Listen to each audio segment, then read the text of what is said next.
המרחם על כל בריאותיו הוא יחוס ויחמול וירחם על נפש רוח ונשמה של מרדכי בן דבורה.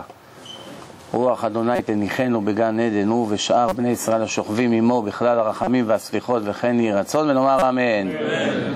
Good evening everyone. This is a new lecture.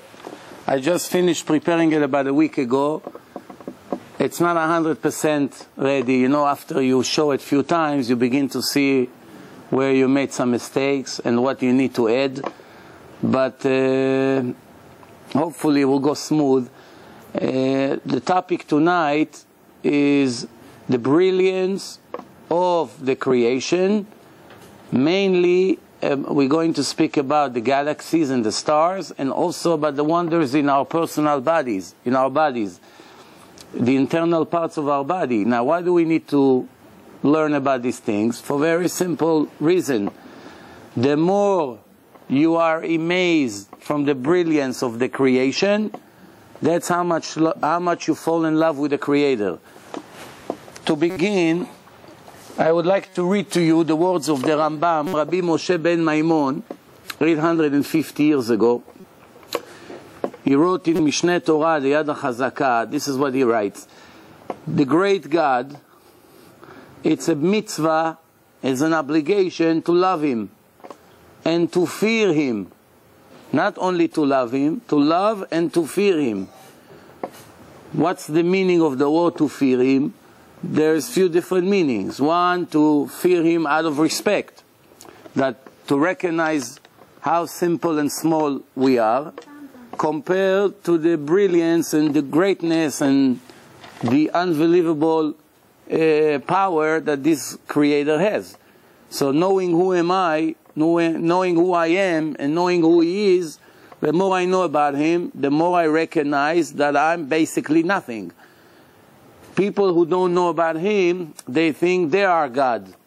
They are controlling. They are the boss. They have employees. They have soldiers. They give orders. They're in charge of people. They sit in court and decide life and death. That's what they think. But the more they recognize that He's in charge, the more they realize that they're really not in charge like they thought. Also, the Rambam writes, this great God is the mitzvah to love Him. To love, we understand what does it mean to love. To fear, there's few different kinds of terms to fear. One is respect. Second is to fear His punishments. Because this God, at the same time that He rewards people, He is also severely punishing people. We saw throughout history that the Jewish nation received more punishments than any other nation. And as individuals, we see what we have to go through in this life. Some of us more, some of us less. But as I always like to tell you, not that I like, but I have to tell you, that life is not a picnic like some of us may think.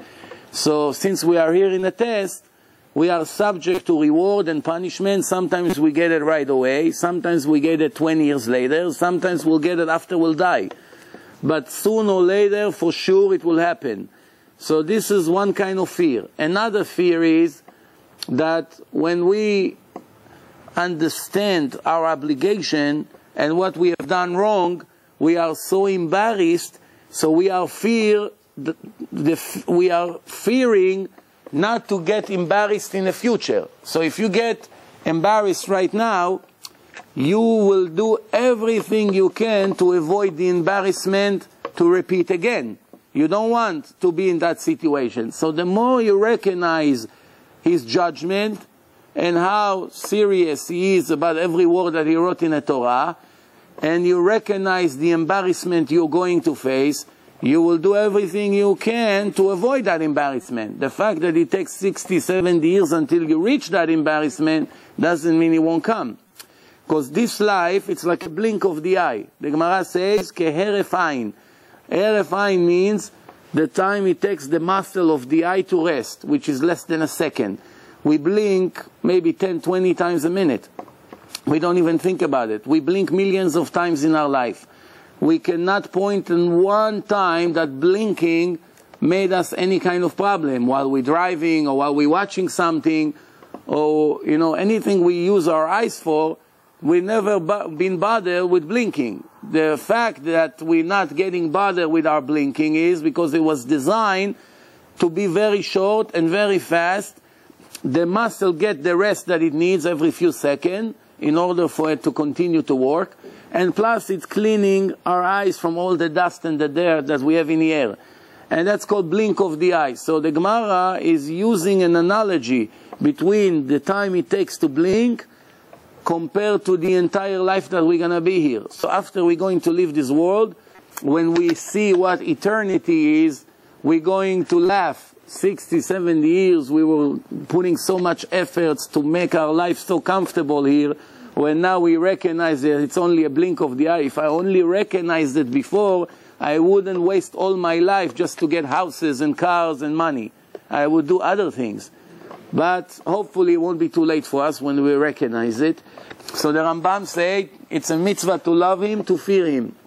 As the Torah says, you should love your God, and in another place it says, you should fear your God. So always a combination of love and fear. Love alone, it's not enough. Fear alone, it's not enough. It has to be a combination of both. That's the most productive way to be connected to him, to be close to him, to recognize him in a creation, to recognize what he's done for us in our life, what he's doing at the present. That's a combination of love and fear. And then the Rambam continue and explaining how do you fall in love with this God, with this Creator. After all, with the 5 senses that he created for us, we have no way to detect him. We cannot see him, we cannot hear him, we cannot watch him, we cannot hear him, we cannot taste him, we cannot touch him, we cannot smell him. This is the 5 senses that he gave us. Everything we do in our life is based on the 5 senses that we were created with. And with these 5 senses, we can really see him. We can't hear him, we can't touch him, we have no idea what he is. So the Rambam says, so how can you fall in love with him? If God ordered me to love him with all my heart and all my soul, for sure it's possible. My job is to investigate how do I reach a level to fulfill my obligation.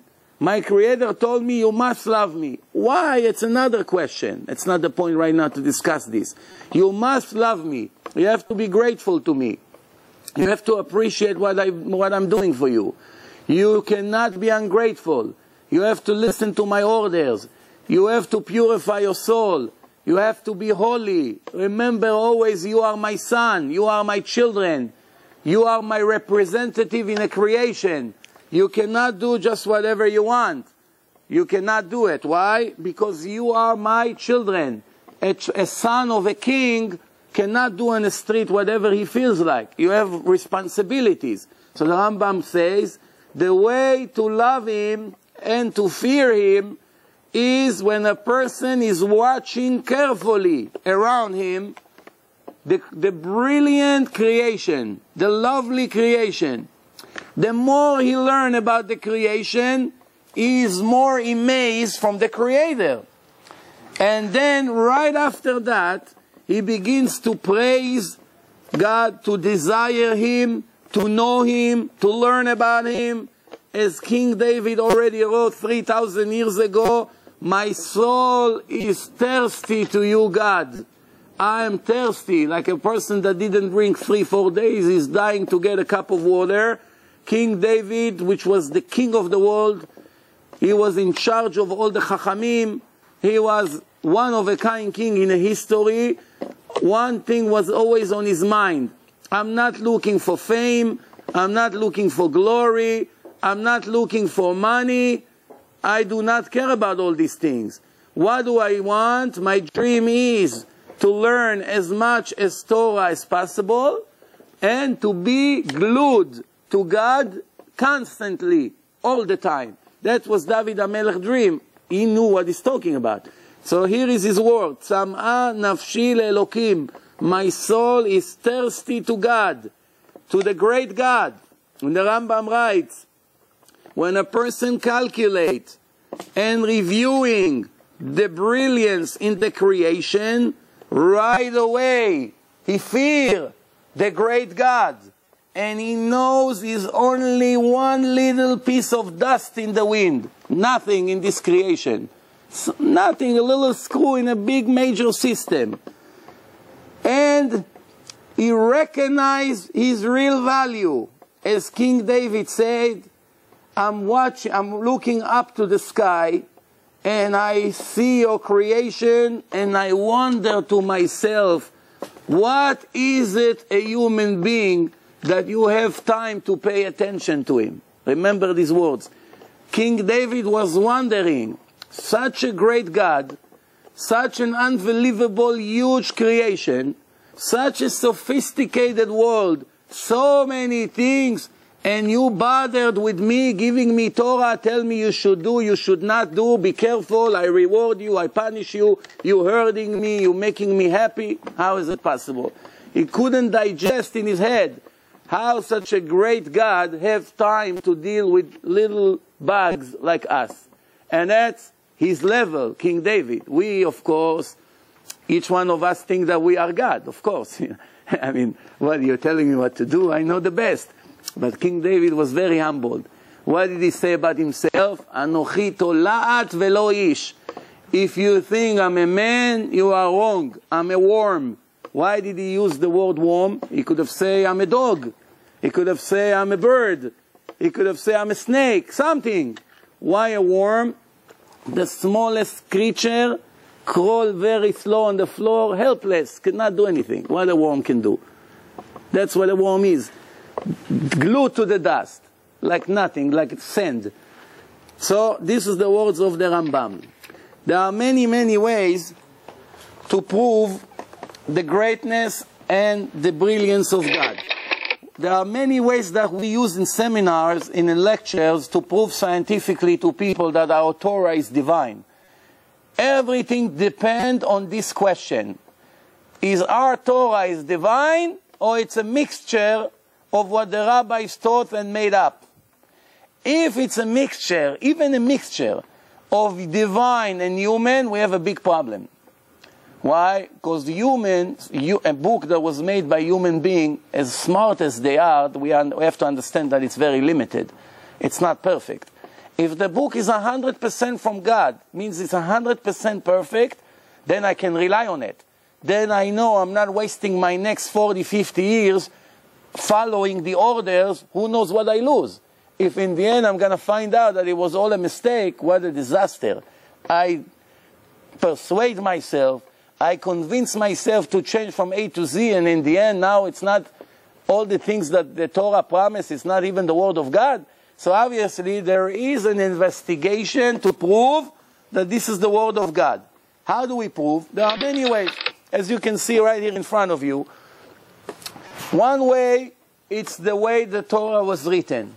The way the Torah was written leaves no doubt that no human being was able to plan the 24 books of Judaism in such a brilliant way like the Torah is written. For instance, you have to know that when you write a book that describes a period of more than 1,000 years of history, more than 1,000 years of history, then there are thousands of details, thousands of names, thousands of dates, a chronological order of the generations, descendants, who was the son of who. Many, many generations are described, and it's been repeated constantly in the 24 books of the Torah. If you are a very smart human being, for sure you're going to make here and there mistakes. You're not a computer. You cannot remember 1,000 years of history with thousands of names and families and so many events that took place, and you have to write it in a period of 50 years of your lifetime. You don't remember what you ate yesterday for lunch. How you remember what you wrote in a book 10 years ago? Remember, there's no computers. You have to remember all the details. It's enough you make one mistake, not two. Then you see right away it's not divine. And that's what happened right here in this place. I was standing right here 6 months ago, or maybe more, when we argue with a Christian priest, professor. Every chapter in their books full of mistakes. Why? People wrote it. In our Torah, nobody ever found mistakes. So that's one way. Second is the codes, the hidden codes inside the Torah. I'm sure you heard about it. It's mathematical equal skip that are hidden inside the text that predicting all the events 2,000 or 3,000 years before it happened.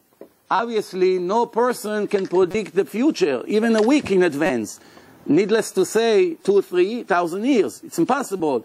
And plus, it's hidden inside the text in equal mathematical minimal. That's the most important one, minimal. What does it mean, minimal? Minimal means it's not random, it's not coincidence. It's planned to be very close that they're all going to fall in one page. If it's not minimal, it can be 5,000 letter skip. It's very hard to find a word like this. But if it's minimal, that means many words that are connected to the same subject falling in the same page. That's called the codes in the Torah. One other way is the prophecies. The only book in history that is full of prophecies is the Torah. Almost in every page in the Torah, you open, you see prophecies right there. No other book in history, not the Quran, not the New Testament, not Buddhism, none of these books ever gave one prophecy even. The Muslims call him the Prophet Muhammad, but I promised you already before, and I promise again, there's not one prophecy in the Quran. And the New Testament, there's no prophecies. 200 years later, the Christian claimed that the Jews will never return to the Holy Land, but the Jews did return to the Holy Land, which proves that they do not know what they're talking about. Bottom line, the only book in history that is full of prophecies is the Torah. One other way to prove is the wisdom of the book. What does it mean, the wisdom of the book? Reviewing the Torah leaves no doubt that the creator of nature wrote this book. Why? A person cannot remember 2 million different animals by heart. Do you know any person? Take Albert Einstein. Take the smartest person you think in the world. Tell him, I'm giving you 1 year to memorize as many names of animals that you can remember. I'll give you 1 year. Quiet room, delicious food, money, budgets, no phone calls, no television, nothing. Just learn by heart how many species of animals you can memorize with your brain. How many is going to memorize after 1 year? How many? 5,000? 20,000? 100,000 animals? Ooh, wow, 100,000 animals, what a genius. There are 2 million different species that we recognize today in the archives. 2 million. What person knows by heart 2 million different animals? Nobody knows. And to write in the Torah, there is only 4 exceptional animals. 4 out of 2 million that behave different than all the other. And if you find the 5th one, that's an indication that it's not the word of God, because God's supposed to know that it's only 4. If we found 5, God made a mistake, or it's not the book of God, one of the two. So that's another example. What does it mean, wisdom? That leaves no doubt that only the creator of nature was able to write the book. Another place, another way to prove is the Torah has full control of in psychology. What does it mean, psychology?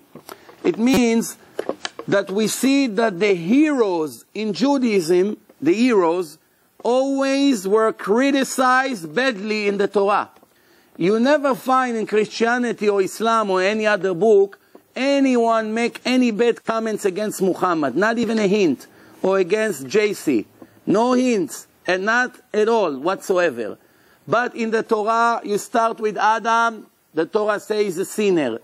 You go, you move on, Noah has sons, 2 of them are wicked. Then Avraham made mistake. Yitzchak made a mistake, he had a wicked son, he loved him. Then Yaakov, Hashem got angry at him. What do you want? I'm giving you this, you don't appreciate, all kinds of things. King David made a sin. Shlomo HaMelech, his wife turned his heart away from God. Why? Why you write so many bad things about our hero? Put it under the rug. Take your Persian rug, pick it up, put all the dirt underneath, keep the Torah clean. Why are you writing bad comments about the greatest people ever lived? Just write the good. Why there's so much Lashon Hara about them? Because that's really what happened. And God is not a liar. God doesn't have a rug to hide things underneath. Only phony religion hiding things under the rug. The most objective book in religions, in history, it's the Torah. The Torah brought all the good, all the positive, and all the negative. That you should learn that even the greatest people in the world can make mistakes, and the door of repentance is always open. Then there is archaeology. Any archaeologist in the world that wanted to find something, what's his source? The Bible. When he wants to find the altar of Joshua, he goes to the book of Joshua, begin to review the story, and he knows where to dig. Obviously, if you don't have the Bible, you cannot find anything. Just try to imagine you have to find an object that is maybe 2 feet wide in the entire world without any source. You have to take your toothbrush and begin to dig. Where are you going to dig? Such a big world. Where are you going to know where to start? How they find everything? Based on the Tanakh, the Bible. Anything they ever find, they first review the Torah and the Bible, the Nach, the Nevi'im, and they know where to dig. And everything is based on our Torah, everything. They don't go to Moby Dick, to New York Times, to find where to find things. They don't go there. They go to the Torah, and the Torah always was right. Whenever the Torah spoke about King David, they found things that connects to King David in a place where the Bible spoke about. King Solomon, the same thing. Moshe Rabbeinu, same thing. The nation of Israel in Egypt, the same thing. They found coins with Hebrew letters in Egypt. Why? Because the Jews were there. And many, many other examples.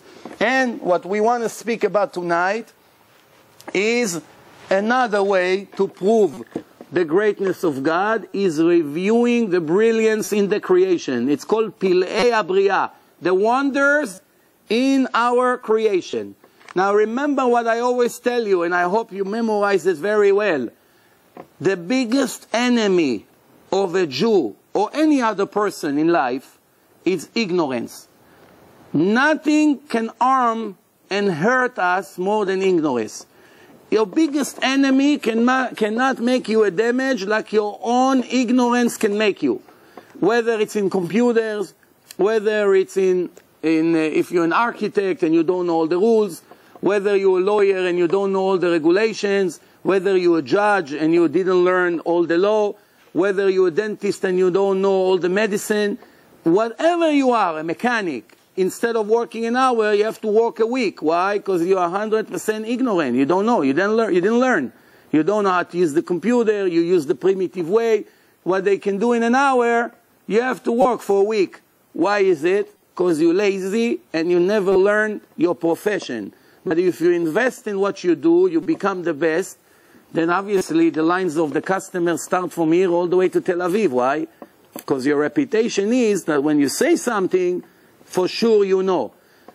It's needless to say that the most important thing to a Jew in his life, whether he's a doctor, whether he's a lawyer, it's very important to know what you do in life. But remember, you're only going to be here 70 years, average. So it's very good to be knowledgeable in what you do for the next 40 years. 40 years, it's a lot of time. Can you compare 40 years to eternity? It's not even the beginning. What do I mean? The most important thing for a Jew is to know what his Creator wants from him. To know how great is this Creator.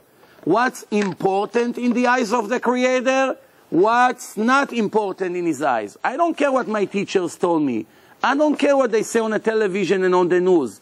They're all ignorant. They do not know. They never learned the Torah. An average Jew all over the world never read the Torah carefully even once in his life.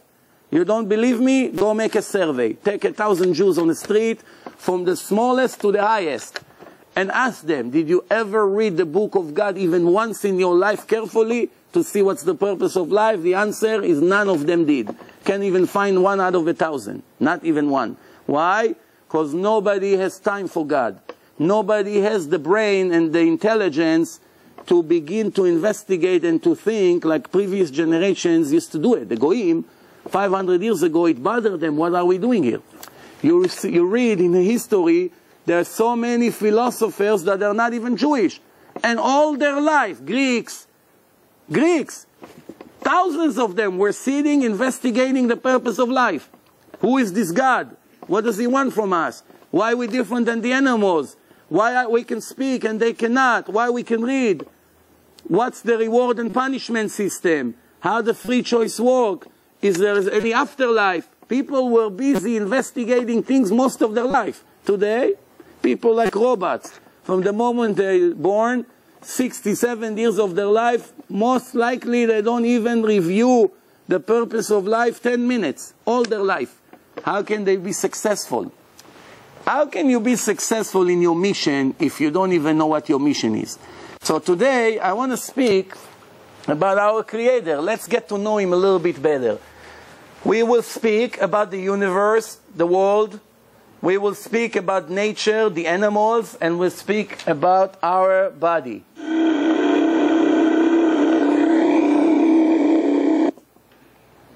Today, a person lives, as I say, for about 70, 75 years, and he breathes constantly. If a person doesn't have oxygen for 3-4 minutes, that's it. It's over.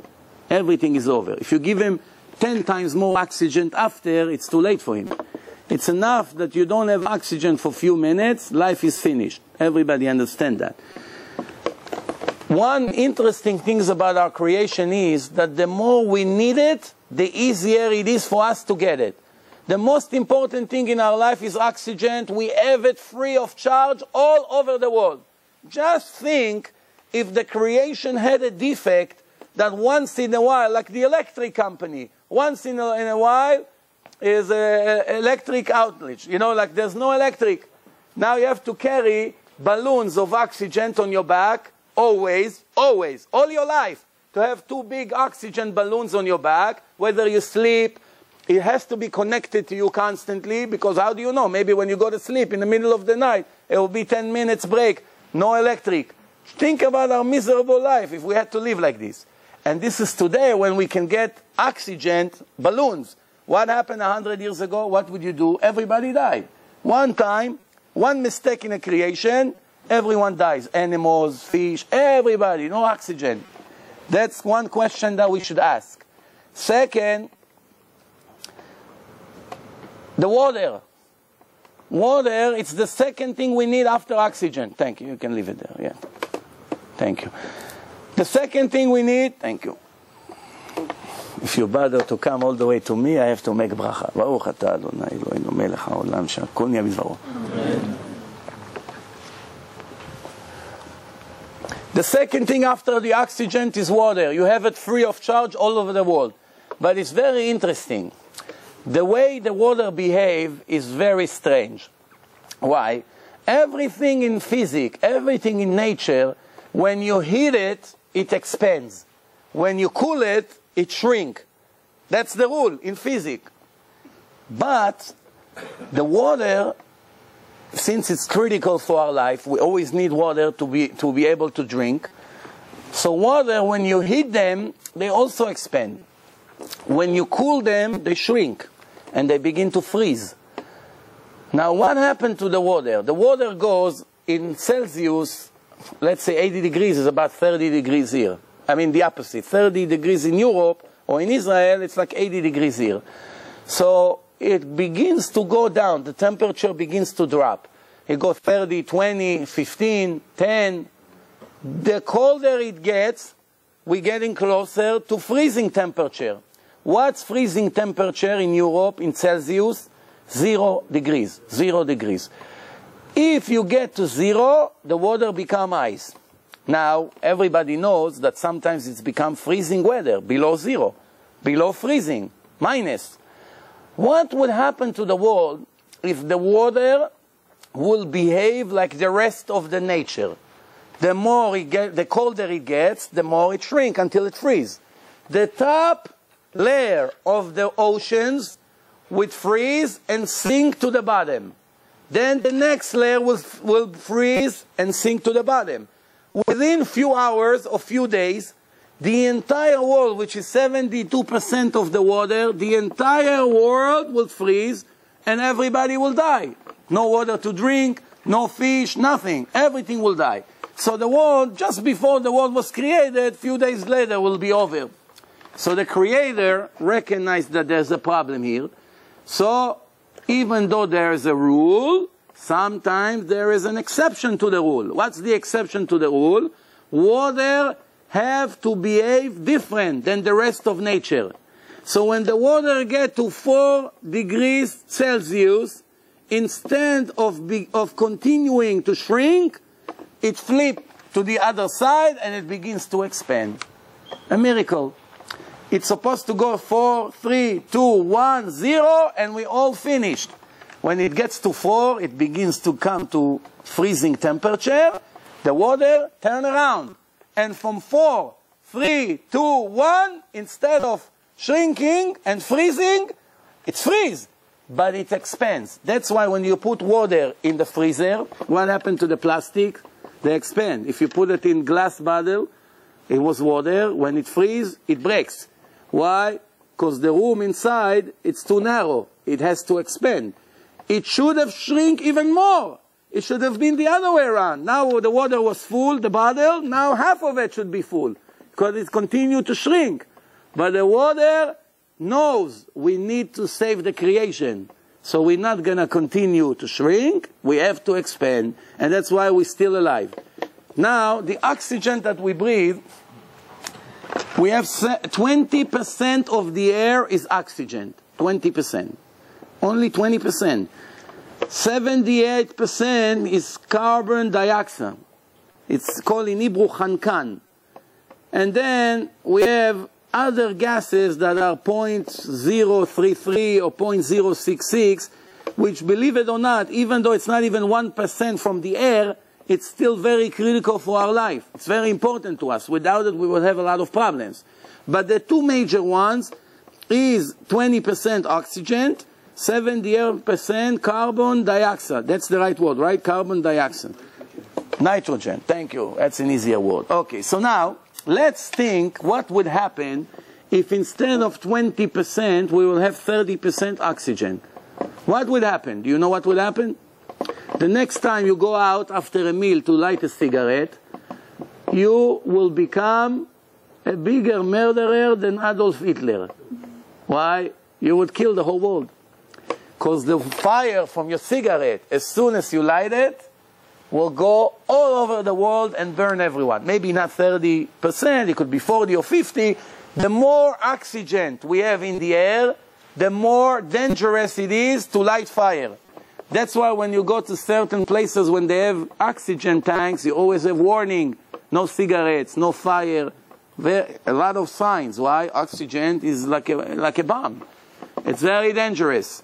What will happen if instead of 20% oxygen, we will have only 7% oxygen for a month? 7%. Everybody will have asthma. You cannot breathe, you cannot walk, you cannot make 2 steps. Everyone lay down in bed, the world will be over. Who's going to sell and buy stocks? Who's going to open the grocery? We're all going to die. I can't breathe. Leave me alone, I'm dizzy. What do you mean? I can't breathe. Don't you see? That will be the end of the world. One little arrow. It has to be always 20%. Always. Not 19, not 21. Same thing, the 78% nitrogen. Now what's in nature always make sure that we always gonna have 20% and 78%? What two objects in the creation are in charge of the oxygen and the nitrogen? Believe it or not, the trees and the animals. The trees and the animals. The more trees we have in the world, the trees release oxygen to the air. That's why if we're going to have too many trees in the world, we're all going to burn. You light a cigarette, everyone will go on fire.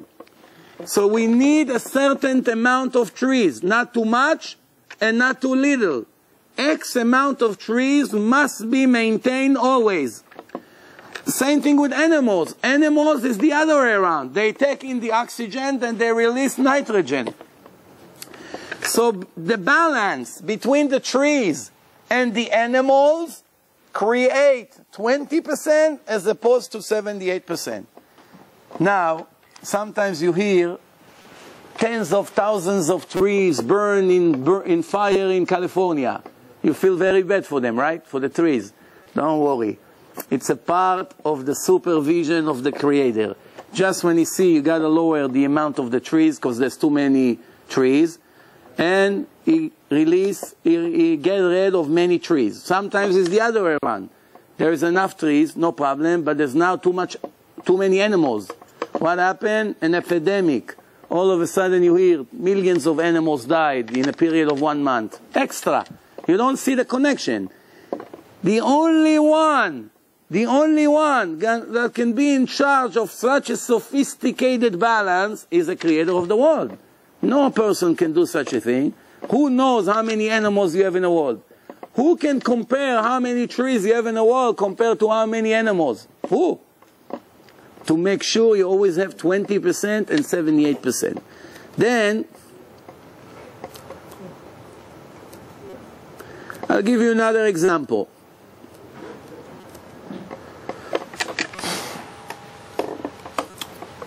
The universe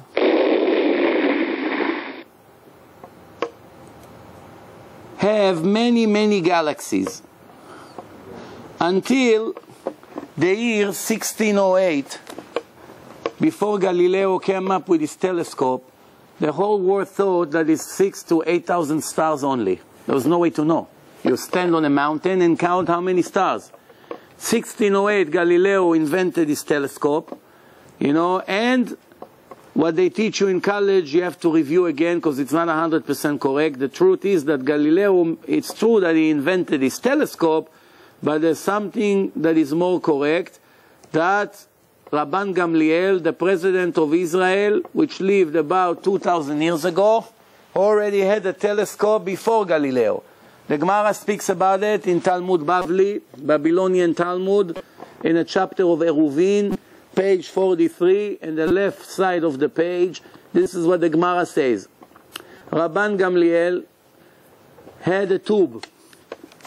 He was looking into his tube and was able to see people 2,000 amma on the land and 2,000 extra amma in the ocean, which is 4,000 amma. 2,000 amma, it's almost 1 kilometer. So now he has a tube that was able to see people 2 kilometers away. 1.5 miles approximately. 30 blocks in Manhattan.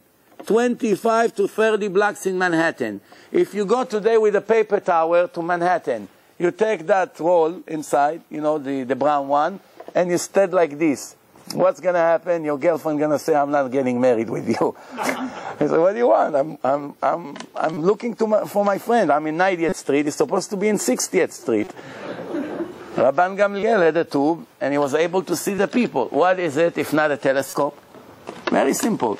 So the Chachamim already had a telescope 1,600 years before Galileo. But in college, they never heard about Rabban Gamliel. You know why?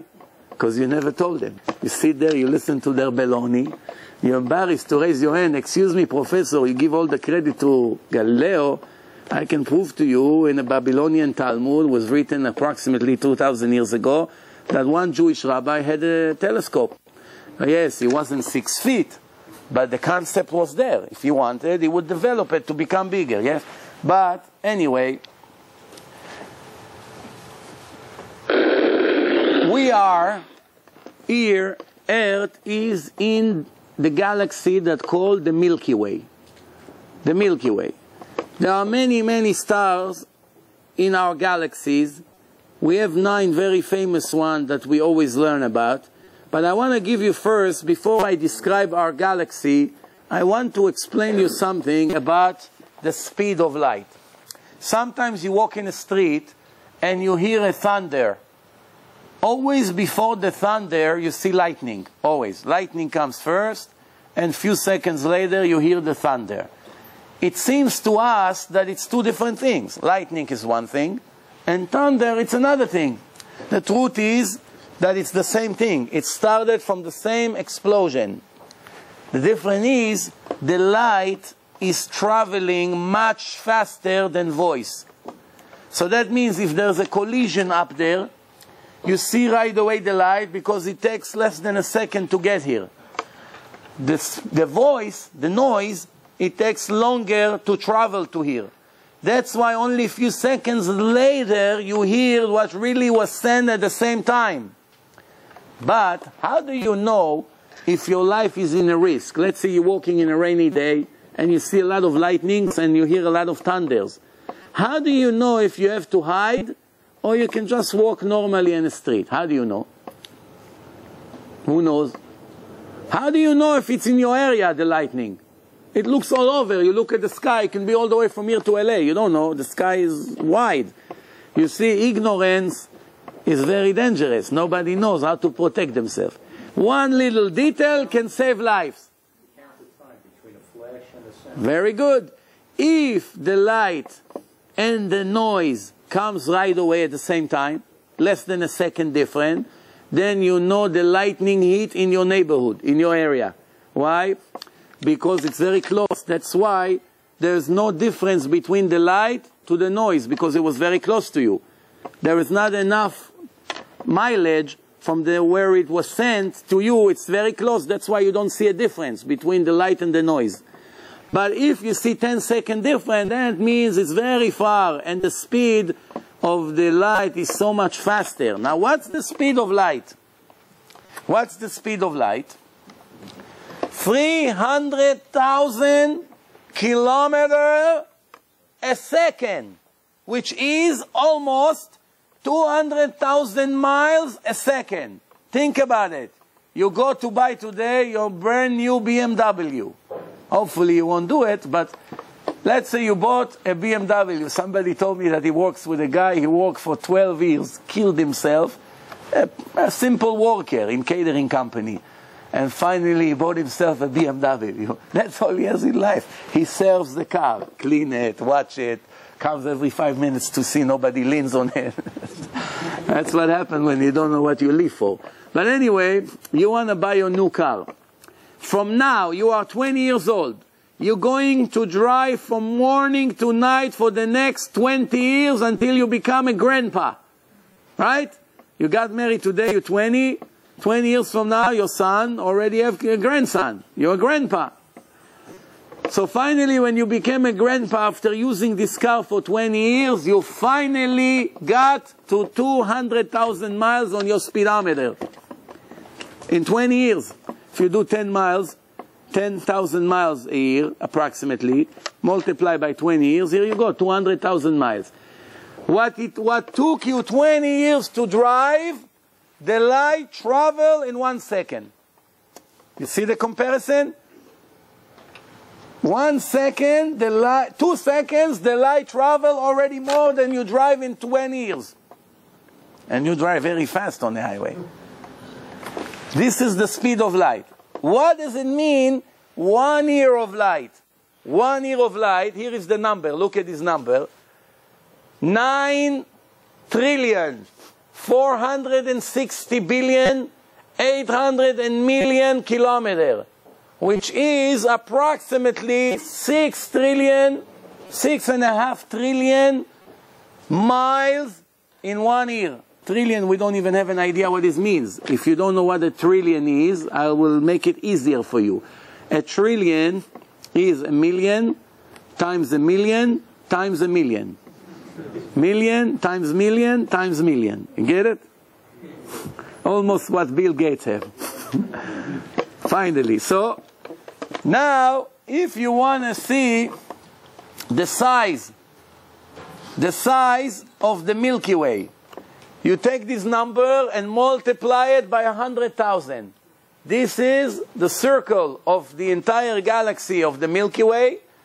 It's going to be that unbelievable number. Now, just for the comparison's sake, if you take all the numbers you heard about, addresses, telephone numbers, sizes of shoes, sizes of suits, anything you can think of, all the math that you learn in school, all the pages in all the books in the world, any number you can think of, I promise you, you won't even get to 1% of the size of the smallest galaxy in universe, which is our galaxy, the Milky Way.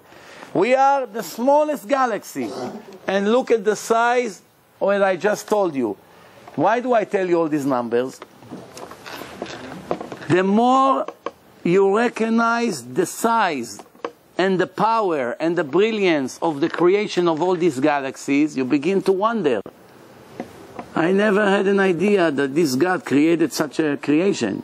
What do I see? I see this world, it's impressive. Who would ever believe? Now, why God needs so many billions of galaxies?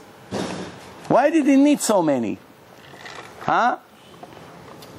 One place in the Torah it says, "S'u marom einechem," please watch the sky and think who created all that. That's all. I want you to raise your eyes to the sky and be impressed, be amazed from my creation. Why? Because right next to it, where I told you that I want you to be amazed from my creation, right next to it I told you I want you to observe my Sabbath and put a tefillin on. When you see who told me to put tefillin, the one that created so many stars.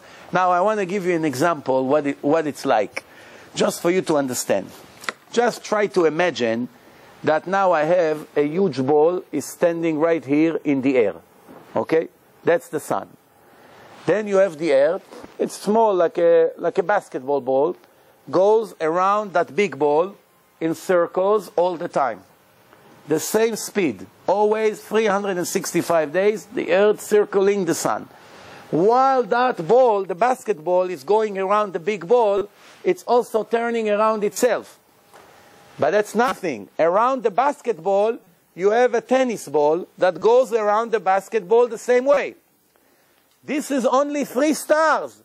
You have trillions of balls like this. Trillions, there's no way to count. And they all go one around the other. Think about it. And once this guy is moving, the next one comes in.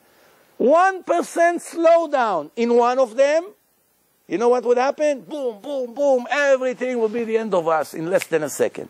So they're all going one next to the other constantly. Nobody is holding them. They are standing in space, which is a big miracle. They are not falling. Think about it. You put a ball here, it falls down. There's nothing that holds it. They're all turning around their center. And the best part is that there's a lot of pressure because of the movement. So pieces from these big stars are constantly falling. That's called asteroids. This is pieces that are breaking. So imagine you have a big ball. Little pieces from the ball are breaking and falling down like rain. So you have rains of pieces that are falling constantly. Now, this is not little dust. Each piece is like the size of New Jersey, the size of Israel, the size of half of United States. Depend how big is the piece. 10,000 kilometers, 50,000 kilometers, they fall down. We are one of the smallest stars, the Earth, very small, like a little marble, maybe around, little one. So we are very small. There are pieces that are the size of our world falling on our left and on our right constantly all the time. It's 5,768 years. There is rain of asteroids around us constantly. If you had a way to look what danger we are in every second, you wouldn't believe. Now what happened? Around the world, we have something that's called atmosphere. What's this atmosphere? It's special, very crowded air, very crowded, that in case an asteroid wants to come and hit the Earth, this atmosphere break that piece into many small pieces. And then it's like grinding it as they enter the atmosphere, and it falls like rain of dust. It falls. One time, God wanted to show us how many times a second He saves us. So what did He do? After the atmosphere broke the huge piece that was aiming towards Earth and destroying us in a second, the atmosphere broke it to many, many pieces. But one piece was still very big. And it fell in the desert of Arizona and made a hole in the ground 17 kilometers, 11 miles, almost the size of Manhattan, a huge hole in the ground, huge hole. Now just think, if this piece instead of falling in the desert when nobody there, would fall in New York City. That would be the end of the world. Why? The stock market would crash. It's not September 11, 2 or 3 buildings fell, the whole world was rocking. It's hundreds of buildings in 1 second become dust. 20 million people died. All the companies, the telephone, the business, the banks, the FBI, the Pentagon, everything is shocked to zero. All the stock markets in the world collapsed to zero. People from all over the world, they invest in New York City. They jump from the windows. Why? They lost all their money in a second. An hour later, the whole world will go on fire. Why? An asteroid, instead of falling in Arizona, in an empty area, fell on New York City. You understand? He was afraid from the Bukharian, so he didn't want to come here. So listen, with the Bukharian, I don't mess up. I go to Arizona, over there's nothing there. But anyway, why God did it to us? Because if you don't see, you never appreciate. You never appreciate. Now there are people who are trying to say that this whole world is coincidence. You know, an explosion, accident, it's expanding, everything happens by itself. Just think about how foolish is this statement. Let's see something else. Let's talk a little bit about the sun. The sun is one of the stars in the Milky Way. We have 9 stars, major stars here. And as I said, thousands of asteroids and all kinds of things that are flying in space. The sun is full of gas. Imagine an orange. What's an orange is? It has a peel. The sun is exactly like an orange. The inside of the orange is the gas, the fruit. The peel was designed by God to protect the gas from not coming out. If you make one little hole in the peel, all the gas in 1 second comes out and burn all the stars in the area. Then we couldn't live. In less than a second, we all burn to death. Or, as the earth is turning around the sun, the earth is supposed to move left and right by 1%. But if the earth would move 1% further from the sun, we all freeze in a minute. If the earth will come closer towards the sun, we all burn. So the earth has to stay in the same distance from the sun always. While it's circling the sun, it has to stay always in the same distance. If not, we either freeze or we burn, one of the two. But not only that, let's give you an idea. The size of Earth, if you circle the Earth, is 40,000 kilometers. If you circle the sun, it's 600,000 kilometers. You understand? 15 times larger circle. That's the sun.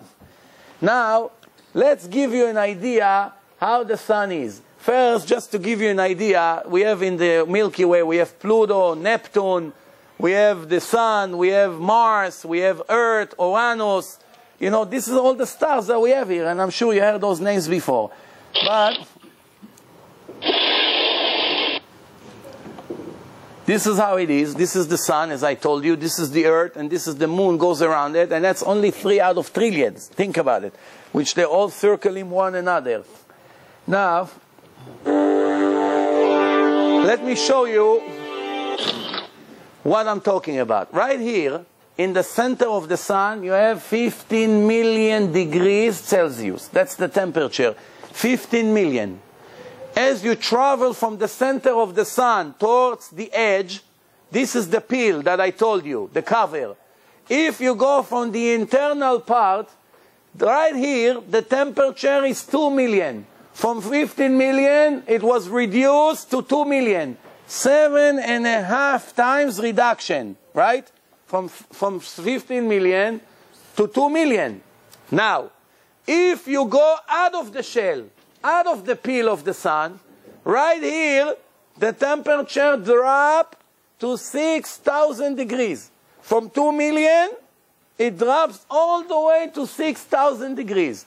Now, while from 6,000 degrees, the heat is traveling towards the earth, let's say this is earth, this little dot, by the time you reach earth, it's 80 degrees, 70 degrees, 90 degrees, 30 degrees. That's really nothing, the differences between 30 or 130, right? It's nothing. But this is designed exactly for us to have comfortable temperature to be able to live here. But it's very interesting. From here to here, it's much longer than from here to here. From here to here, it went from 15 million to 2 million. But from here to here, from 2 million to 6,000. What happened? The answer is, the Torah already spoke about it thousands of years ago. This is what the Torah says. David HaMelech wrote in Tehillim, L'Hashem sam oil ba'em. God protected the sun in a cover. And the Torah says, God, the Chachamim says, this is information that we receive in Mount Sinai, that one day, close to the end of this world, God will make a hole in the sun. And the heat, the radiation from the sun will come to earth, and it's going to be an unbelievable miracle. The wicked people that rebel against God will burn in a second, become ashes. The righteous people will enjoy the sun like nothing happened. A clear miracle, like miracles that we had in Egypt, are going to return to this area. And this is what the Chachamim say. Now the question that I'm asking, first of all, who could have known 3,000 years ago, by looking at the sun like we do, that the sun is covered with a shell? You don't see. You see a round yellow ball. You don't see a shell. Do you see two different colors? Do you have a telescope to look at the sun to see that the sun is covered? How did the Torah know that the sun is covered? You understand? That's the question. And let's see what the scientists have to tell us. Dr. Vidal wrote a book, The Army of Heaven, and he writes about the shell. Those layers absorb all the radiation that comes from the center of the sun. This is what we call martik, the bag, the cover of the sun. This area is the inside of the sun, and the radiation comes out. If they reach Earth, it will burn the entire world.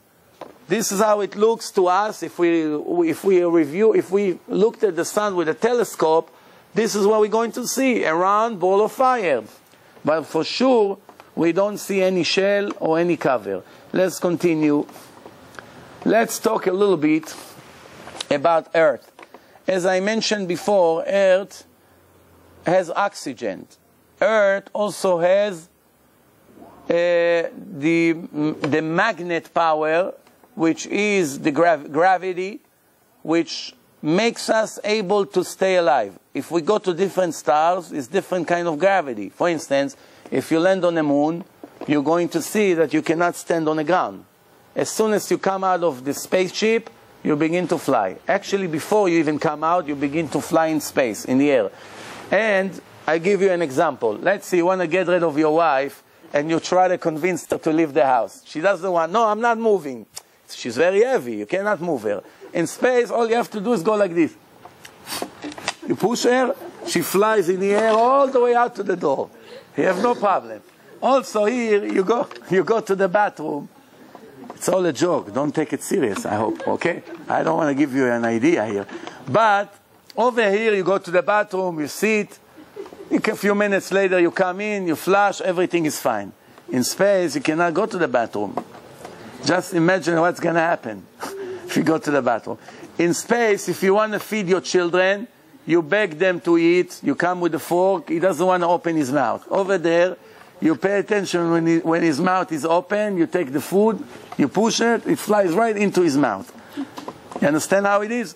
Everybody swim in space. You cannot live like this. Why? It's against the Torah. The Torah says you have to have sukkah on the floor. What are you going to do? Sit in a sukkah and fly? You know what happened? Your sukkah going to land in Japan. So everything is designed according to the needs. Now, let's give you some idea what we're talking here about. The Earth is turning in 1,700 kilometers an hour. What will happen if God, the energy that turns Earth for 5,768 years, that energy that makes the Earth going around, that's a motor that moves it, that divine energy, what would happen if it's become a little bit weaker? Instead of 1,700 kilometers, it will go 1,695 kilometers an hour. 5 miles slower every hour. What would happen? You just went, you bought your fiance a Rolex watch, $100,000 full of diamonds, shiny, gold. You brag, I bought my husband $100,000 Rolex. Then what happened? Your husband comes and give it back to you the next day. Do me a favor, this watch is garbage. Why? He doesn't know Earth is slowing down. The watches will go to the garbage. If Earth will not always turn in 1700 kilometers an hour, all the watches can go to the garbage. Computers will never show the right time.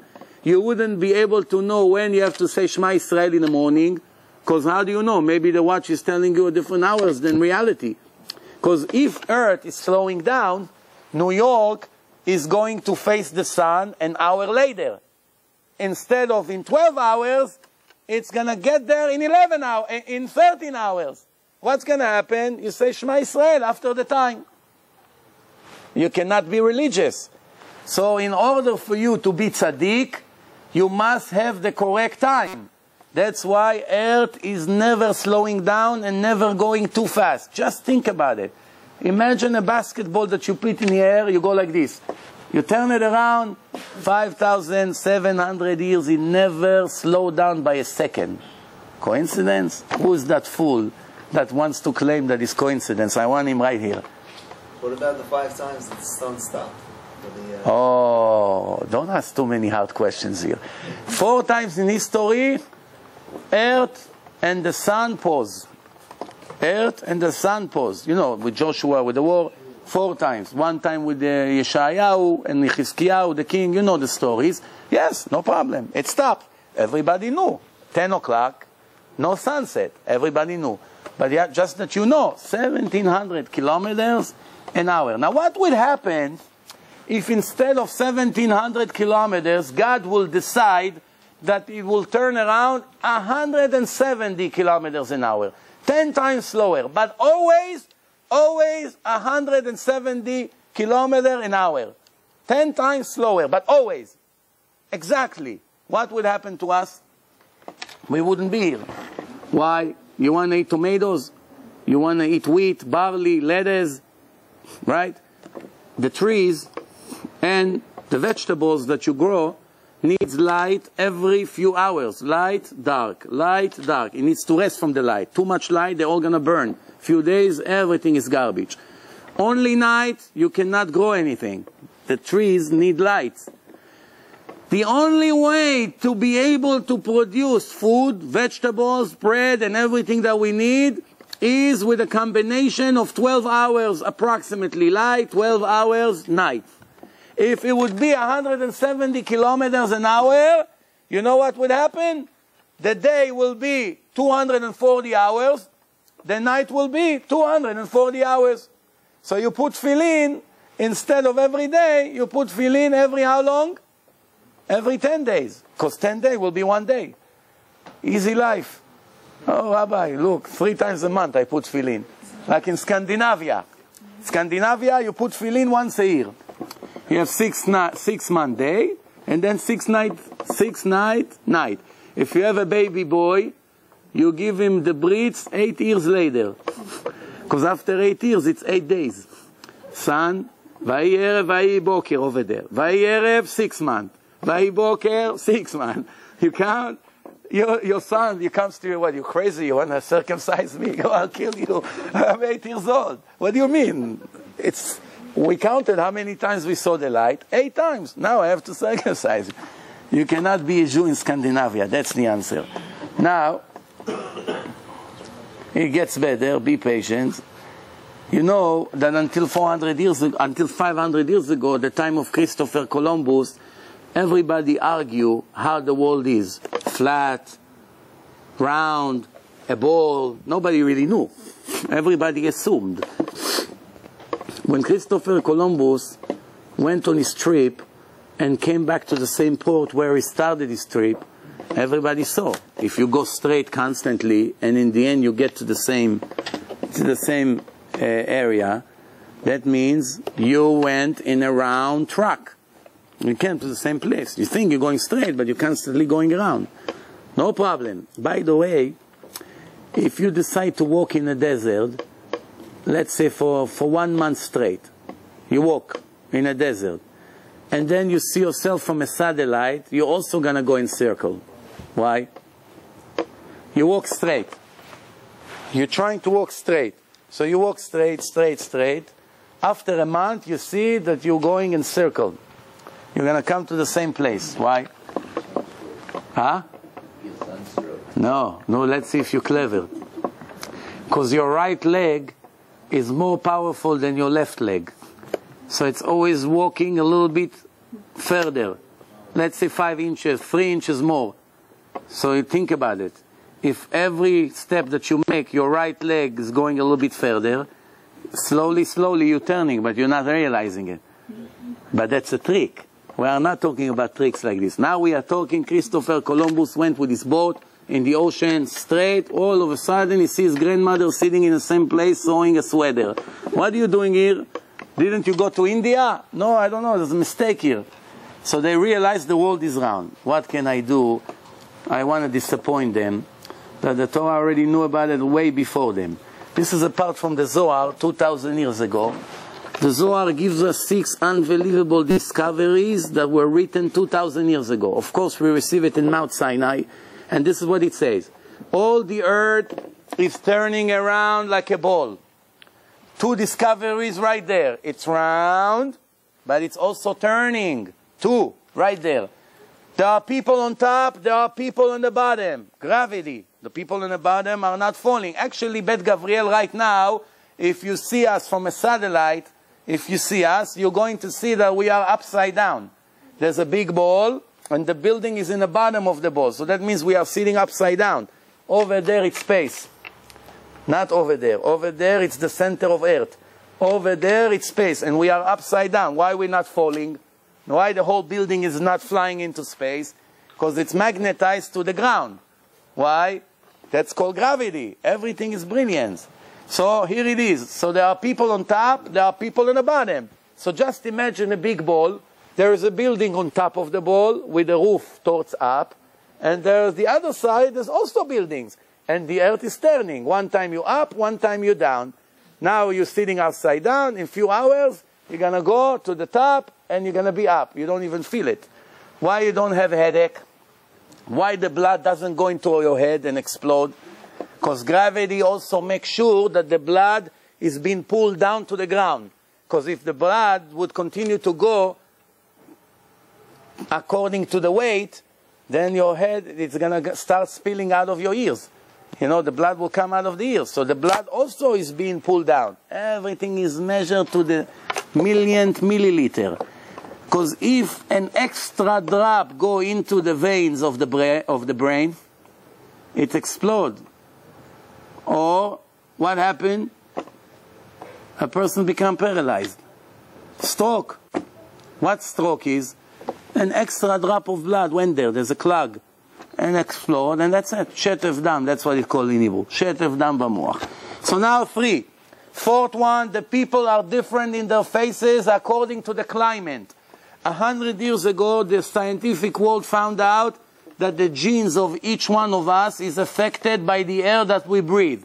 If we're going to live in China for 500 years, our grandchildren, even if we will not intermarry with the Chinese, our grandchildren will become Chinese. Why? They will come yellow, straight hair, and the eyes are from here all the way to Tel Aviv. And the reason for that is, why? Because the genes get affected by the air. That's how we will be. As you can see right here, look at this. 15 guys, twins. 15 twins. They're not brothers, by the way. All right, so anyway, so the third thing is, the fourth thing, so only 100 years ago they found out that what you breathe affecting your genes, slowly. That's why in Scandinavia everyone is blonde. In Africa everyone is black. In China everyone is yellow. And the Jews look like everyone. Why? Because the Jews travel all over the world. God punished us, unfortunately, as the Torah says. I'm going to spread you all over the world. ונשארתם במתי מספר. Only very few of you will survive. Why? Not because you didn't keep my mitzvot. Only in the last 200 years people dare not to keep the Torah. Until 200 years ago it was very difficult to find one non-religious Jew. You had to walk all over until you find one. Oh, here is one. Today, you try to find a religious guy, sometimes it takes you days. You go, look, anything kosher here? Kosher? What are you talking about? This is today. But until 200 years ago, it was very difficult. So, what happened? So, the next discovery that we have right here is that so the reason the Jews looks like all the nations is because we were spread all over the nations. So what's the punishment was for? The punishment was that we did not listen to Hashem with happiness. We listened to Him. We did what He told us. Because we were not dancing that we are Jews. We were not screaming out of happiness, thank you for choosing me. We go up to the Torah, we go like this. Baruch atah Hashem, אשר בחר בנו מכל העמים ונתן תורתו. Baruch atah Hashem, נותן התורה. He comes, he sits down. What's happened, Moshe? You're so depressed. What happened? Nobody danced. You ever saw somebody comes to the Torah and scream and begin to cry out of happiness? Nobody. Why? He doesn't see a difference between him and the goy. To be real, does he think that he's different than Bill Gates? When a person makes in the morning a blessing, Baruch atah Hashem Elokeinu melech haolam shelo asani goy, that did not make me a goy. So most Jews, unfortunately, when they think about this blessing, what comes through their mind? A guy walking in Manhattan, 2 o'clock at night, knocking on your window, give me with a cup. Hey brother, can you spare some change? I want a cup of coffee. He knocks and look at this guy, he makes fire in the winter, he's a homeless. He's thinking, this goyim that stand in 42nd Street, hey, you want to buy something? Hey, what's going on? So he's thinking to himself, Baruch Hashem, I'm not like him. Right? But the truth is, when a person makes this bracha, what he has to think about? About George Bush.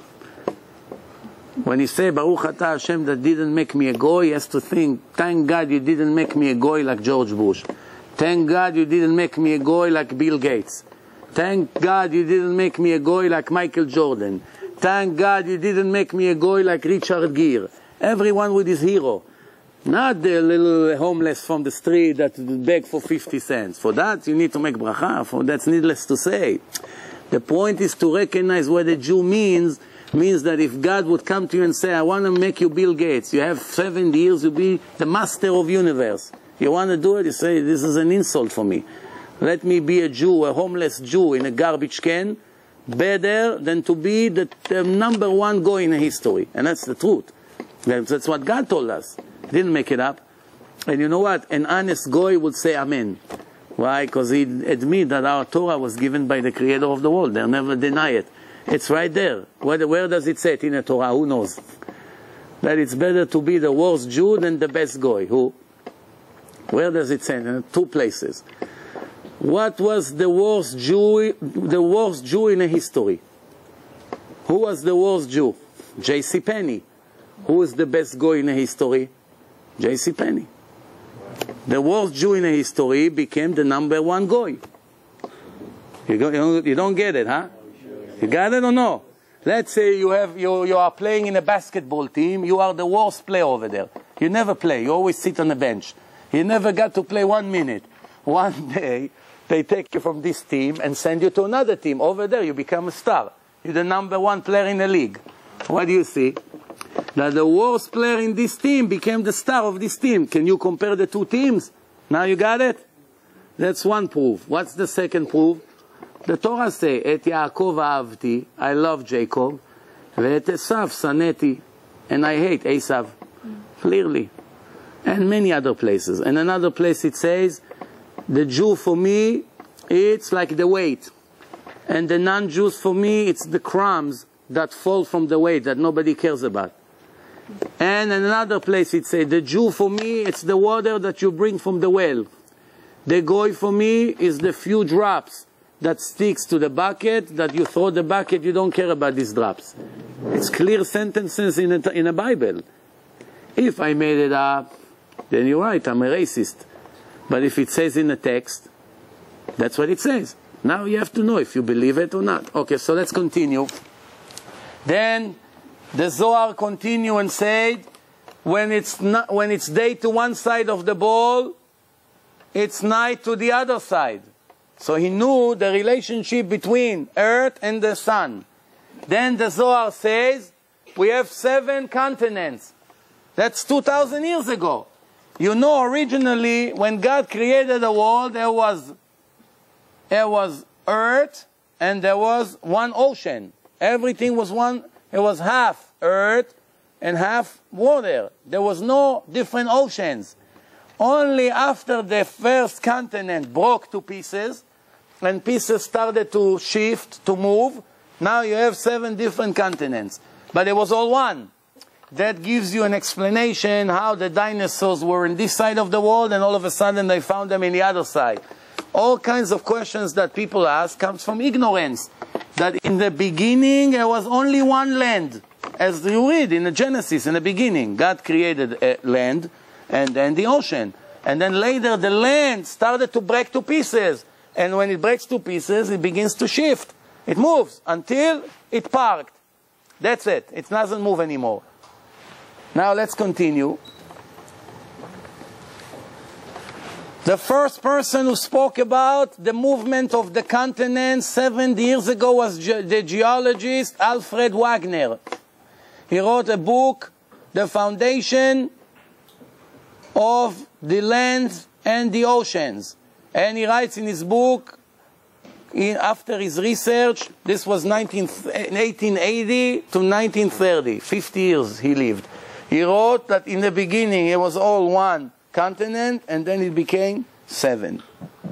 As the Torah say, God say, the water goes to one place, and after the water gathered to one place, they saw the land. That means there was a place of water, 1, and a place of land, which is also 1. Later, it became 7. Here is what the Zohar says. This is 2,000 years ago. After the water gathered into one place, and from that, it became 7 different continents. Now, I'm sure you heard about Benjamin Franklin.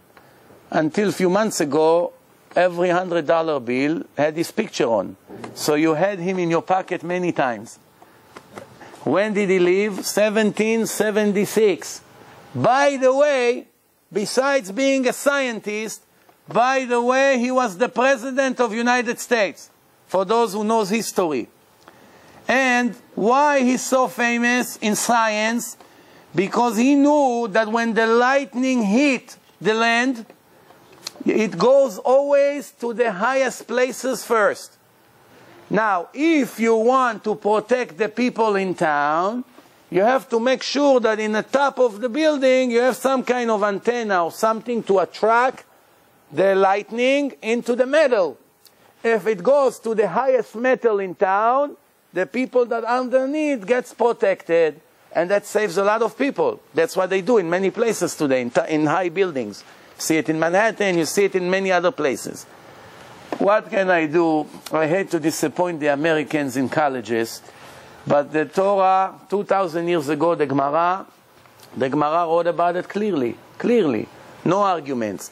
The Gemara says, a Jew is not allowed to imitate the Goyim and make their magics. There are ways to do magics. Magics in the creation. All kinds of magics. A Jew is not allowed to make magic. Why the Goyim used to make magics? For all kinds of purposes. One of the ways the Goyim used to make magics is they wanted to have a lot of sheep. Let's say they're supposed to have 20 goats in 1 week. They used to make all kinds of magics. They put pieces of metal when they born. Now there's more. All kinds of magics. So this is what the Gemara says. The Gemara say someone, a Jew, that put metal between the chickens, that's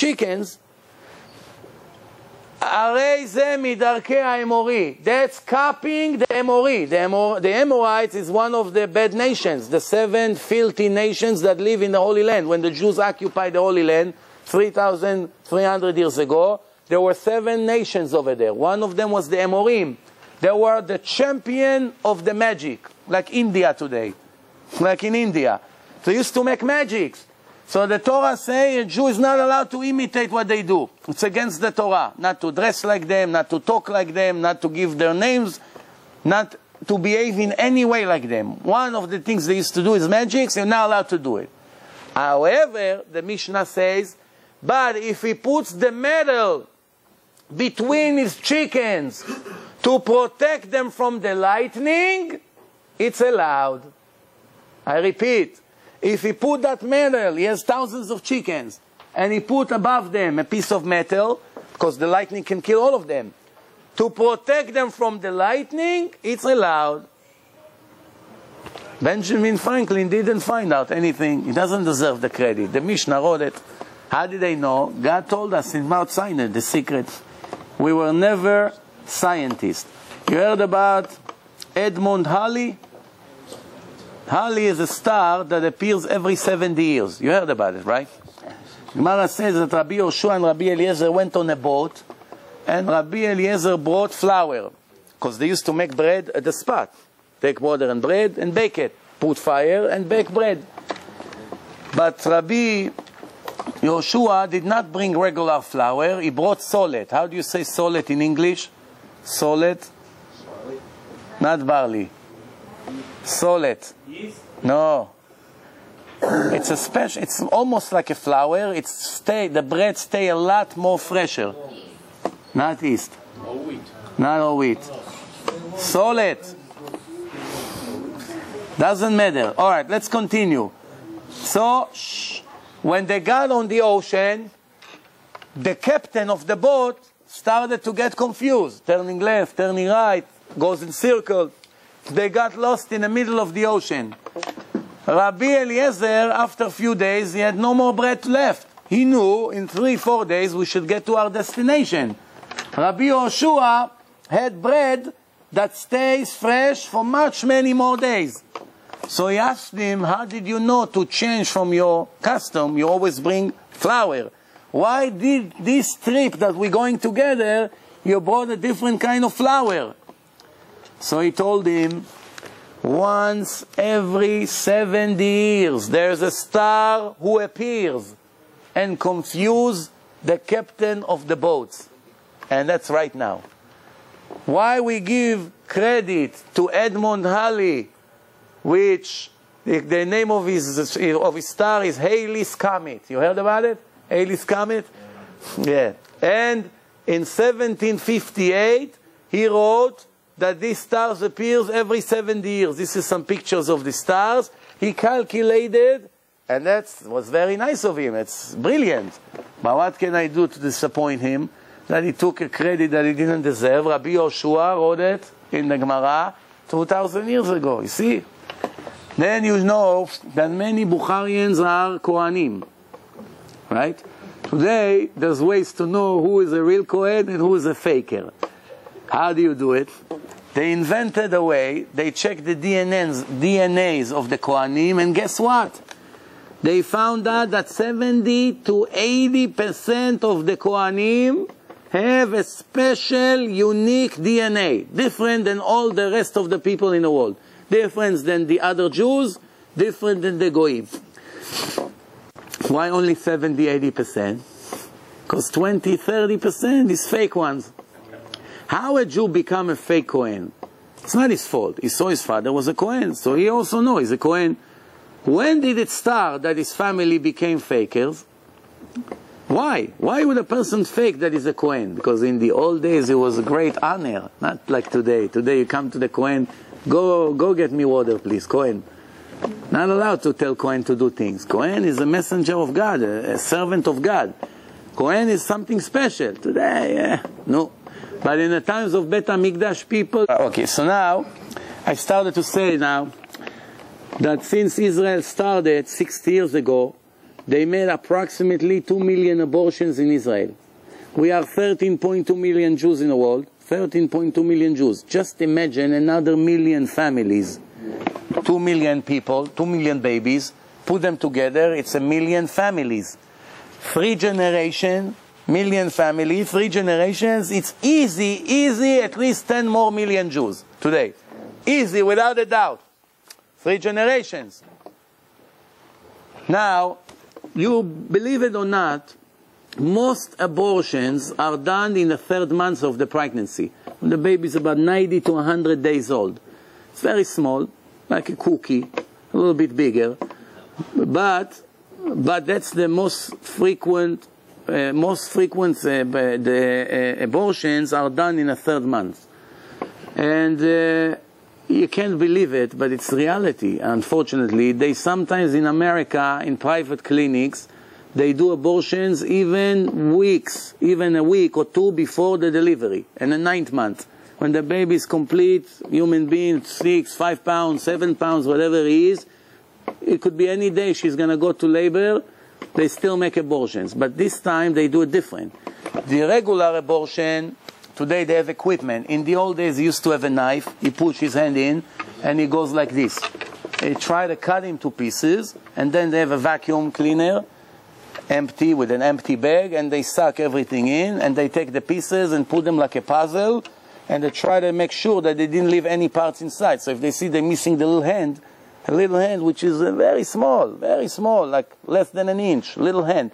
So now he begins to vacuum. Again, sometimes they leave a piece inside, and that's why she can never give birth anymore, because it creates problems inside in the womb.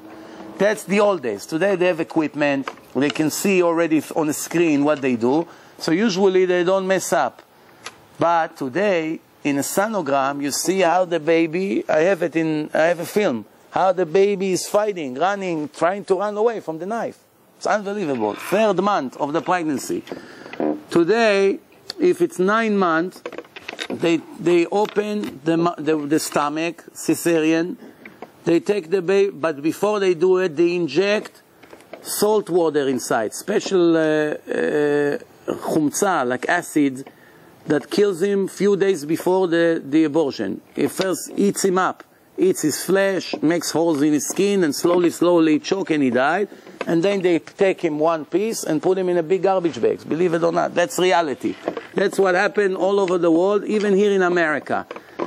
So now, why do I tell you all this? Because I want to give you an example how a baby is in the beginning of the pregnancy. Look, it's every month, this is there, and it's growing. Now, according to the Torah says that in the first 40 days, a person can still pray if his son's going to be a man, a boy or a girl. Let's see, his wife is pregnant. She just became pregnant. She just found out that maybe she's a week or two pregnant. They still have enough time, because it's only 14, 15, 17 days pregnancy. They have about 10 critical days to pray every day with tears. If they want a girl, so they pray for a girl. If they want a boy, they should pray it's going to be a tzaddik, it's going to be a special soul, it's going to be handsome, it's going to be healthy, whatever they want.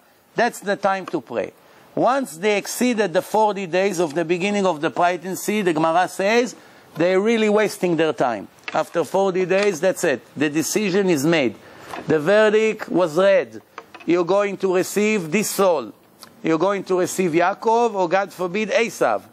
God is choosing a person that is waiting to be reincarnated, a soul, push it into your baby, and now you're either going to enjoy this baby for the next 40 years, or you're going to suffer from him. Depend, based on your prayers, based on who you are, this is how it goes. The Gemara says like this. The Gemara says,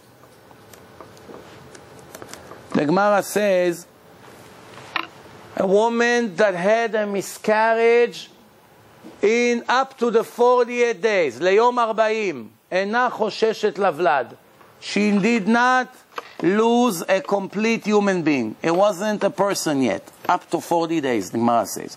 The Gemara says, 40 days you can pray. After that, it becomes a person. That's it. God already made him a boy or a girl. He designed that body to become what it is in the first 48 days. 41 days, it's already a boy. What are you praying for a girl? It's a boy already. It's a fact.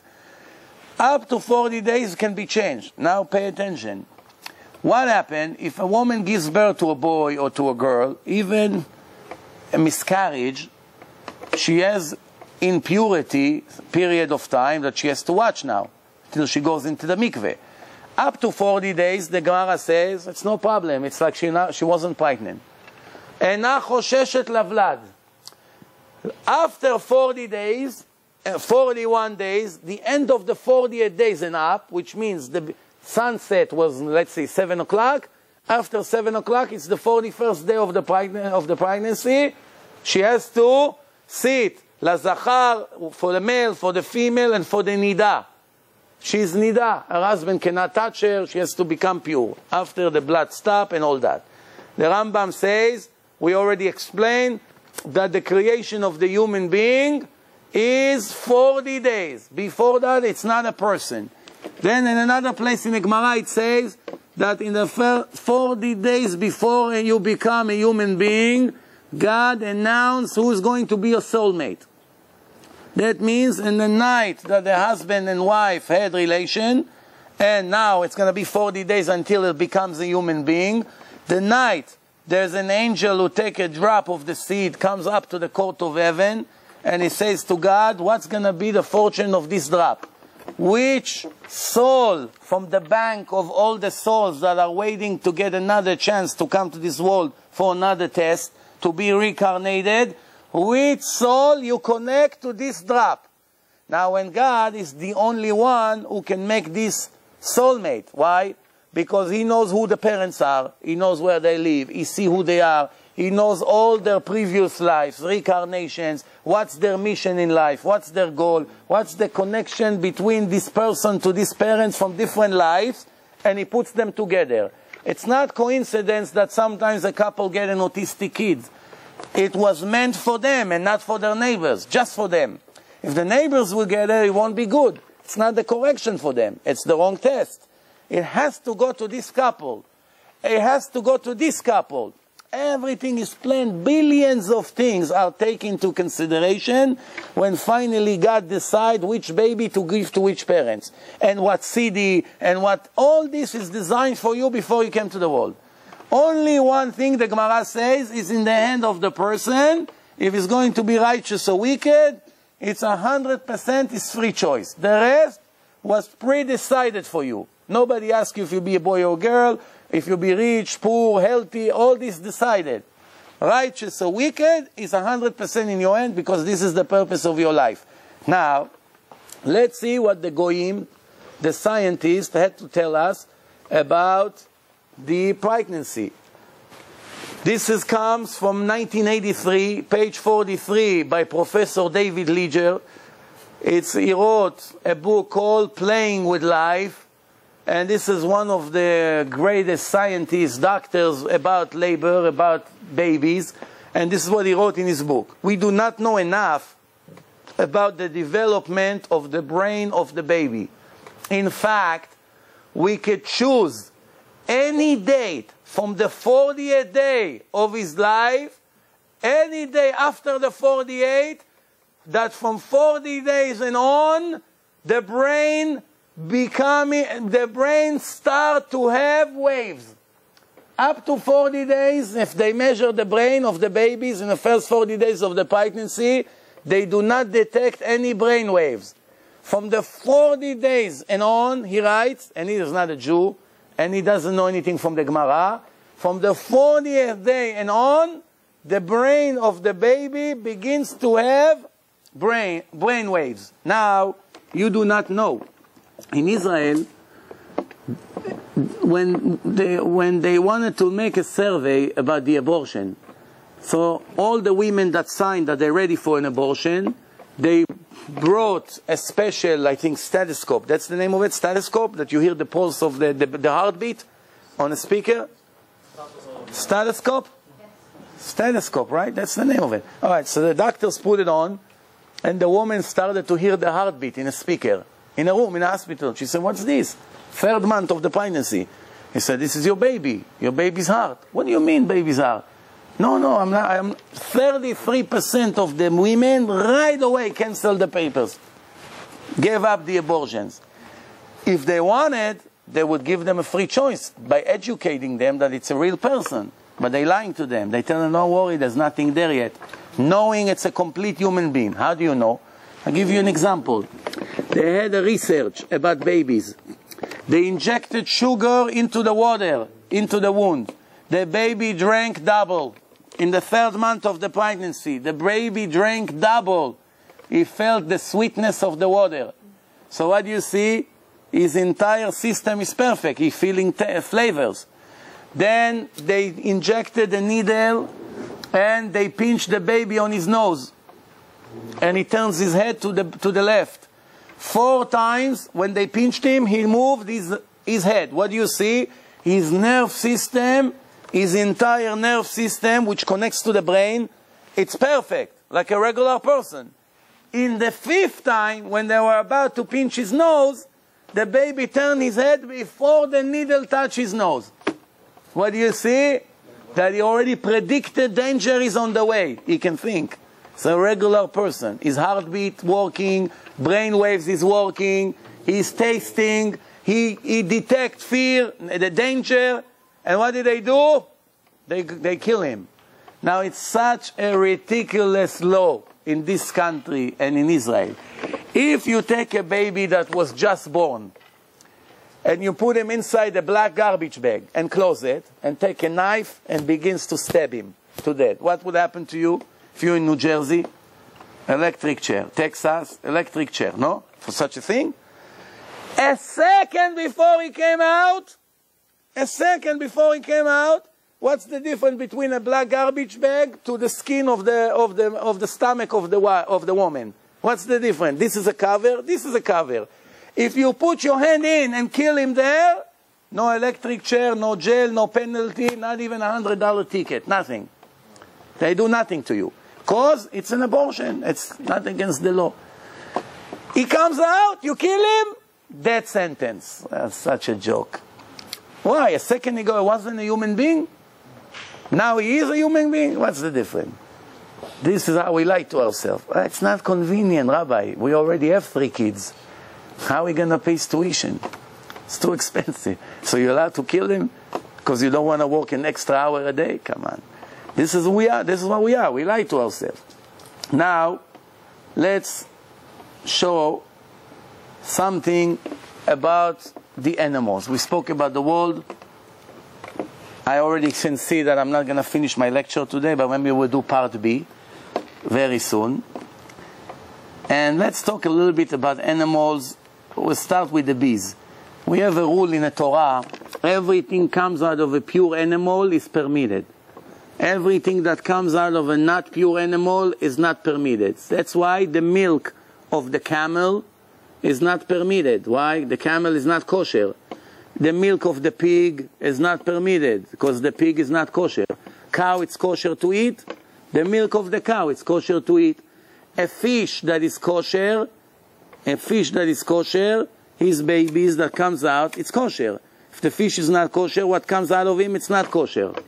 Now it's very interesting because there are 2 kinds of fish, pure and not pure. The pure fish, how do they give birth to their babies? They give birth to eggs, or the fish comes right away into the ocean and begin to swim? Who knows the difference? Eggs. The kosher fish, eggs. The non-kosher, right away. There's difference between kosher and non-kosher by the way they give birth. But it's interesting. The Gemara says that everything that comes out of a not pure thing is not allowed to eat. The bees, however, we use the honey from the bee. According to the rule of the Torah, honey should be not kosher. The bees are not permitted to eat.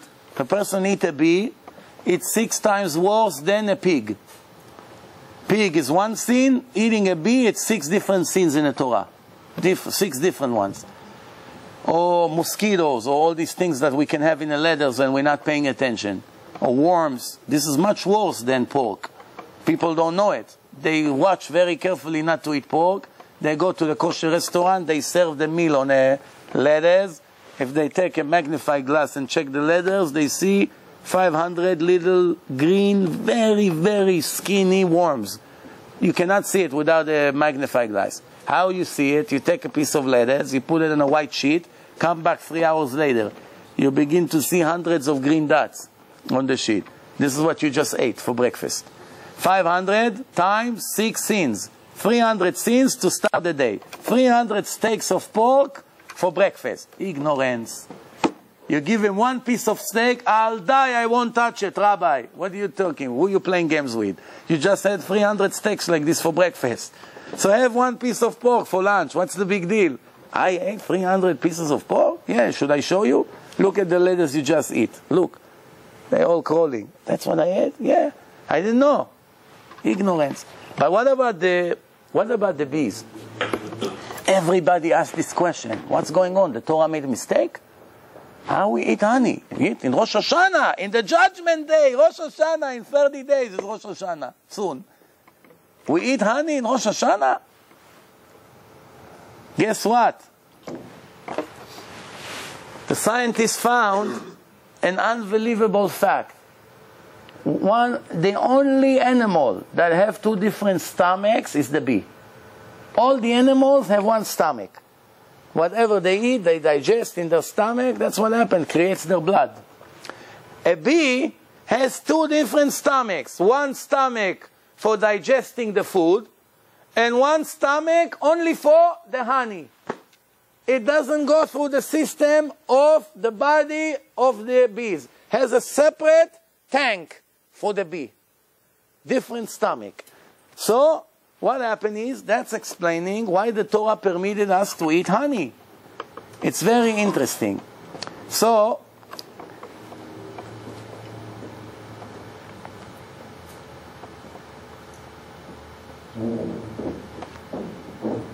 some of the things I have to skip because I don't have that much time. Let's talk a little bit about the wasp.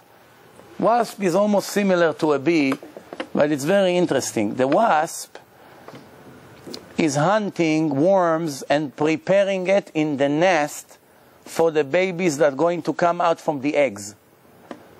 But the interesting part is that there is a rule in the creation. What's the rule? That the male wasp is eating more than the females. Every male wasp will need 10 worms to eat when he's born. The female, it's only 5.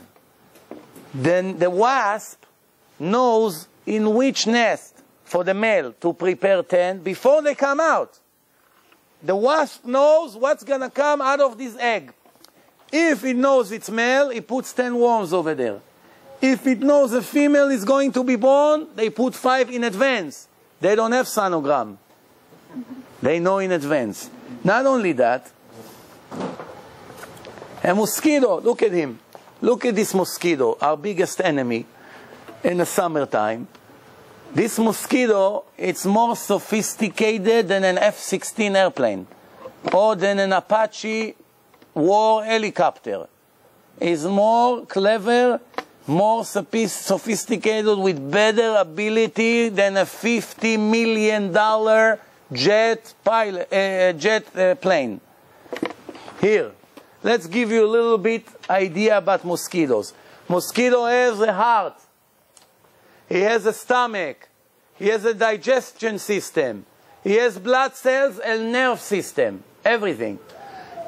When the mosquito attacks us, a second before he makes the hole in our skin, he put a little anesthesia, like when you go to the dentist, he makes you numb. But it takes less than a second, maybe a tenth of a second. He lands, he puts the anesthesia right away as he lands. He drills a hole in your skin. He gets the exact amount of blood that he needs, and he flies away. Just when he flies away, you begin to feel that it's itching. Why? A second or two, the anesthesia made you not be aware that you just got stung by a mosquito. It's very interesting. Can something like this be coincident? The best part is that the operation of drilling a hole in our skin for the mosquito is equal to a person digging a hole in cement for the size of 40 centimeters, 30 inches. To drill a hole for the mosquito in our skin, it's equal to us making a hole with a drill in the sidewalk 30 inches wide. That's how difficult is the operation. In the same ratio, if you understand what I mean. but the mosquito is doing it. The mosquito flies 3 miles an hour and only live 3 days. And the female live 10 days. 3 days, 10 days. The last thing for tonight, and we're going to do part B eventually, the last thing for tonight is the bat. The bat eating butterflies at night. That's his food, butterflies. Butterflies, if you knew, the scientists prove that butterflies are deaf. They cannot hear any noise in a creation. From 2 million noises of 2 million species that live in nature, there is only one noise the butterfly can hear. Guess who? The bat. Coincidence? No? How can you be blind? God or no God? Coincidence, huh? 1 to 2 million. 2 million enemies. None of them is the enemy of the butterfly. Why do I need to hear his voice? It's only going to bother me. Noise around the clock. Why do I need to hear the neighbors? I wish I won't hear them. Oh, you coming to kill me? I have to be protected.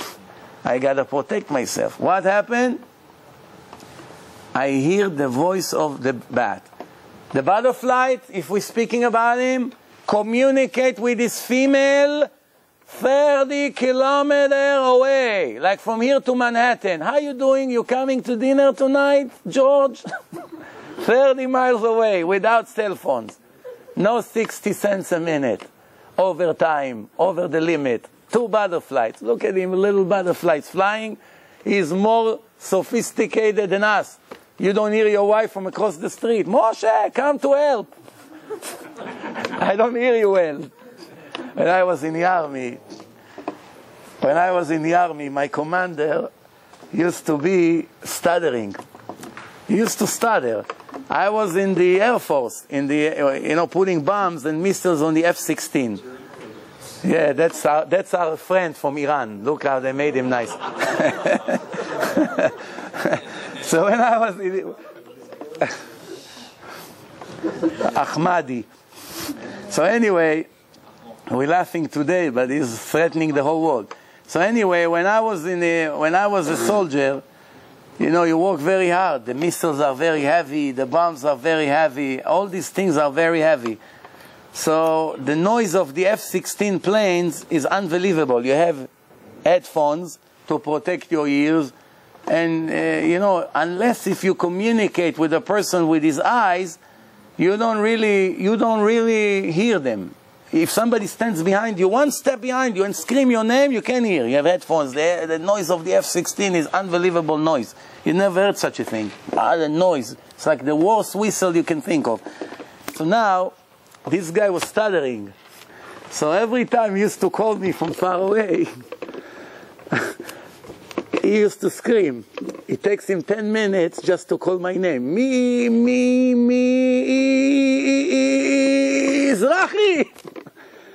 The poor guy, I didn't want to go now pick up bombs on my back. He wants me to come help him. He has big bombs over there. You want to walk fast. You want to finish the job and go rest. You have 1-ton bombs. You got to bring it with the thing. You got to pick it up. Put it in the planes, in the wings. So every time I saw him raising his hand, right away, I would go like this. Now he has to run all the way. Now imagine for him how difficult it is to scream.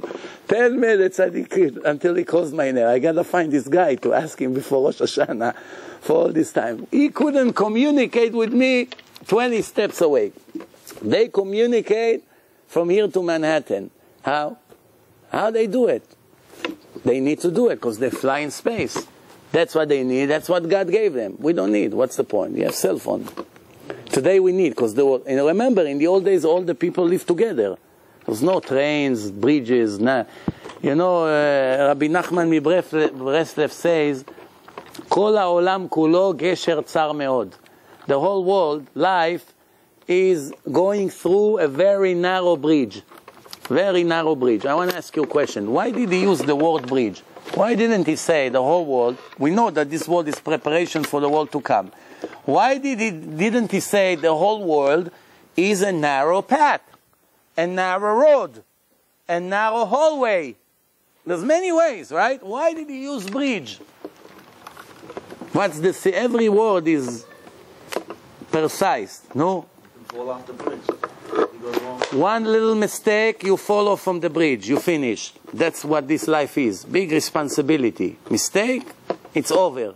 Sometimes you make a mistake, you marry a Goya, you finished. How are you going to correct it? You brought Goyim to the world. Your grandson will be Adolf Hitler. You don't know, you brought him to the world. It's not in your hand anymore. You decided to love Christine. Your grandson become the killer of 6 million Jews. What are you going to do? It's not in your hand anymore. So one mistake, you fall from the bridge. From a path, a road, where can you fall? You fall a little bit to the side of the road. No big deal, you continue. And second, on the road, you can stop as much as you want, no problem. You can rest on the side. Bridge, you have nowhere to rest. You gotta move forward all the time. You stop in a bridge, what happens? They kill you over there. You stop in the middle of the bridge, you cannot stop here. You gotta go on. Let's hope, Bezrat Hashem, we will have one more lecture before Rosh Hashanah. At least we do part B. Because the next part is speaking about all the beautiful things, examples of the animals, how God made them with the beetle, with an explosive material, how they mix all the explosive and make the most sophisticated bombs. It's unbelievable. This is kosher at least, not through Discovery Channel that tell you that the world was created 300 trillion years ago. 300 trillion years ago, when the world was, where the explosion occurred and the world started. Discovery Channel. Thank you very much. Thank you again for Torah Anytime, for Bet Gabriel.